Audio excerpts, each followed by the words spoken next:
Hey, so this afternoon I'm going to be looking at this little guy here. It's called a TX Juice pocket drone. It's a little radio controlled quadricopter. They retail for about 80 bucks. So let's see how it goes. Let's see what's in the box.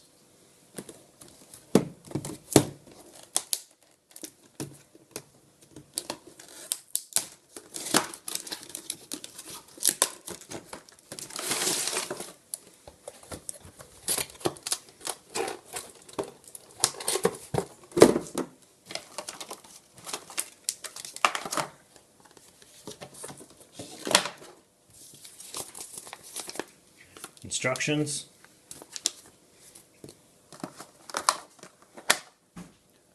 Looks like the remote control and charger and everything, and it's in its own little case. Oh, that's pretty cool. Spare blades. 1, 2, 3, 4, 5, 6, 7, 8. 2 complete sets of spare blades. And of course, the bad boy himself.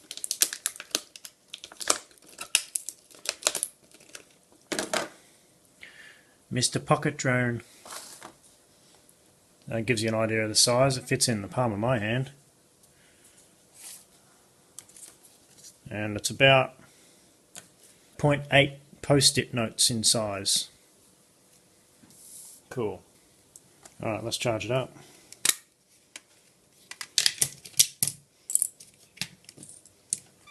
So we need 4 AA batteries.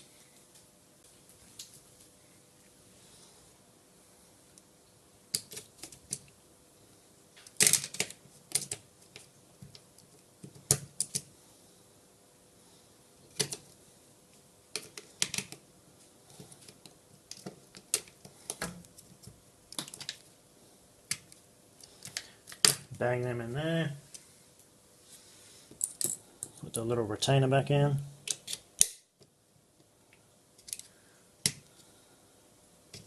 Got our knobs, they can go on here, on the joysticks. So it's got spare knobs as well. And we can turn this one off, plug it in.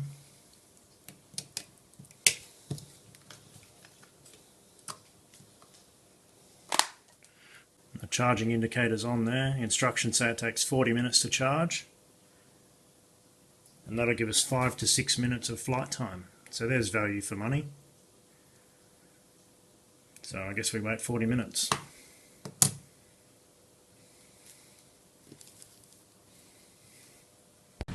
Alright, so here it is. The so-called TX Juice pocket drone. I've been playing around with it now for a few weeks and getting my skills honed. So I'm going to show you now.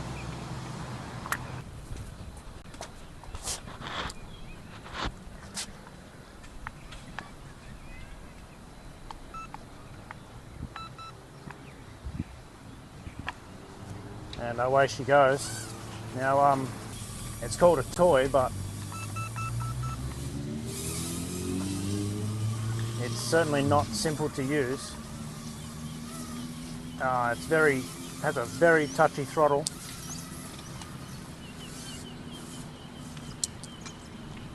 And yeah, so there we go. I just lost control of it then, and it just come tumbling down the ground. Trouble is, every time that happens you have to recalibrate it because it won't fly properly.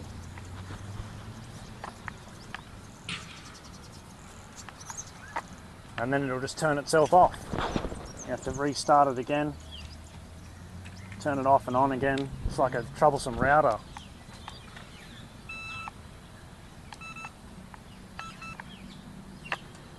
Very annoying. As far as making it hover, well, it won't just sit there, it just keeps drifting. Even if you try and set it at a constant throttle, then it just drifts up and down. It's absolutely impossible to use inside because of this.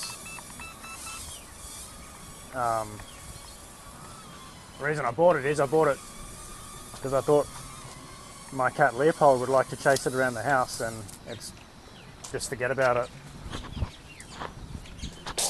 Within 5 minutes I nearly buzzed his face off because it's just uncontrollable in the house because of the constant altitude drift. It just goes up, hits the ceiling, and then that's it. It just spins around in circles.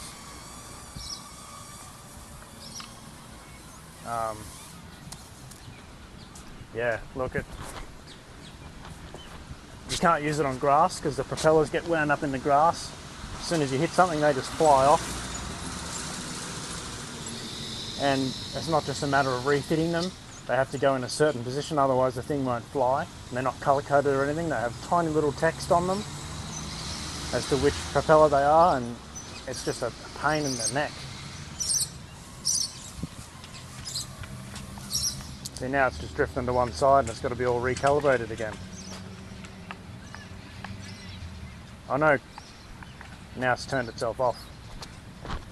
Look, I know Christmas is coming up and toys are meant to be challenging in that, but this is just plain frustrating. If you're buying it for your kid to frustrate him, just save your money, buy a jigsaw set of a steam engine or something and throw a few pieces away. This thing, it's not well thought out. It's not well engineered, I don't think. It restarts itself, the propellers fly off. Like I said, they're not color-coded or anything. Sure, it fits in your pocket, but there's more fun things you could put in your pocket, like maybe an ATM receipt or a pet rock. If you're thinking about buying one, don't. If you've already bought one, do yourself a favour, set it on fire and fly it over a rainbow. I rate this a 1 out of 5. Totally ridiculous.